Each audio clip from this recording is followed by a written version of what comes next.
Shavuot Tov à toutes et à tous, c'est en direct en ce Mosai Shabbat Agadol du 28 mars et nous sommes entrés dans la 11e journée du mois de Nissan, la Hula du Ramban, c'est aussi l'anniversaire de naissance du Rabbi Lubavitch et on m'a demandé plusieurs fois de reprendre les histoires du Baal Shem Tov qu'on avait racontées chaque samedi soir il y a quelques années et je me fais un plaisir de reprendre j'espère blier d'air chaque Mosai Shabbat, cette belle coutume qui est une sigoula pour avoir, merci Hachem, une bonne semaine. Dans la ville d'Okop, qui était le lieu de naissance du Baal Shem Tov, vivait un homme riche du nom de Yoel. C'était un homme craignant Dieu, un érudit accompli de la Torah, très méticuleux dans l'accomplissement des mitzvot. Un jour, il a été envahi par le désir d'accomplir la mitzvah, le commandement d'écrire un Sefer Torah, un rouleau de la Torah. Il n'a lésiné sur aucune dépense, s'assurant que sa Torah serait la meilleure qui soit. Il a acheté des moutons, il les a fait abattre, il a distribué la viande aux pauvres. Les peaux ont été transformées en parchemin qui serait utilisé spécialement pour ce Sefer Torah. Yoel a engagé un sofer, un scribe, très respecté, connu pour être craignant Dieu, qui est une condition extrêmement plus importante pour encore aujourd'hui, lorsqu'on veut acheter des téfilines, des mezuzot ou un Sefer Torah. Chaque matin, ce sofer s'immergeait dans le mikvé, dans des eaux purificatrices, avant de commencer à écrire. Lorsque la Torah était enfin achevée, Yoel a voulu organiser une grande fête de Siyum, comme c'est le cas lorsque nous sommes invités à inaugurer un Sefer Torah pour lequel on ne fait pas de tachanoun. Selon l'halakha, un jour, selon le minag entre les Tunisiens, c'est pendant 7 jours.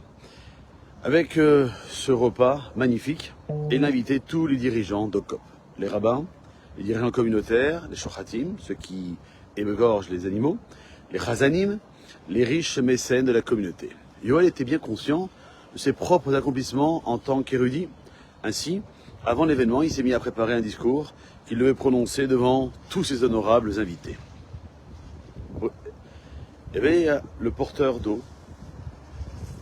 Oh Shavuot Tov, comment ça va? Bien? Bon, Hachem.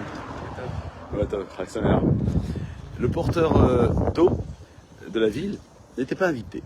C'était un homme simple, travailleur, qui se levait tôt chaque matin et qui priait dans une synagogue.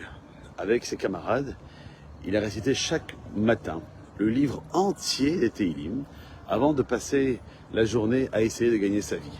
Lorsque ce porteur d'eau a entendu dire qu'il y aurait une célébration en l'honneur d'un nouveau Sefer Torah, il supposa naïvement qu'il soit le bienvenu à cet événement extrêmement puissant.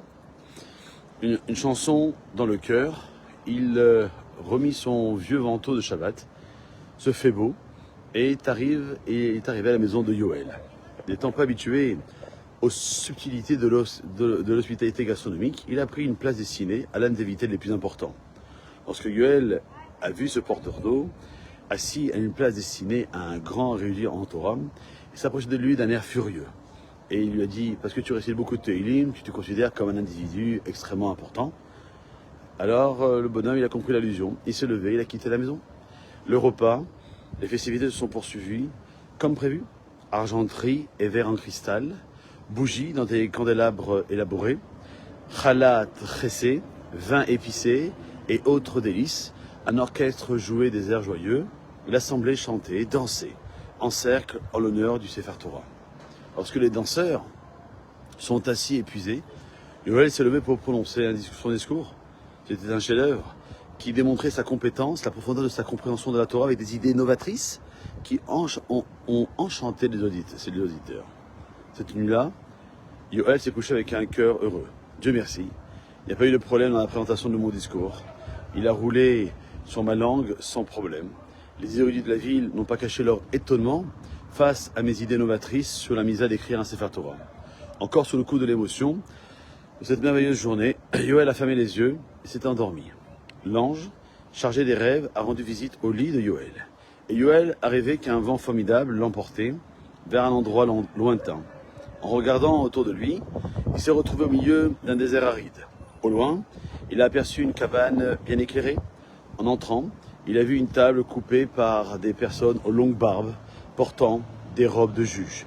Celui qui semblait être le juge en chef était appelé par son nom Yoël, et lui dit qu'il était convoqué à un procès que nul autre que le roi David. Le plaignant s'est levé, il a commencé: je porte plainte contre Yoël de Cop pour avoir dénigré mon livre de Téhilim et pour avoir embarrassé publiquement ce porteur d'eau qui lit quotidiennement les Téhilim avec une grande dévotion. Le procureur a demandé au juge de déterminer une lourde peine pour les actes de Yoël, la mort. Yoël est resté abasourdi, certain qu'il ne verrait pas jusqu'au lendemain. Soudain, l'un des hommes a demandé la parole. C'était le Baal Shem Tov lui-même. À quoi cela servira que cet homme meure? Demande le Baal Shem Tov. Personne ne saura jamais la raison de sa mort soudaine. Et la richesse des Téhilim ne sera jamais connue.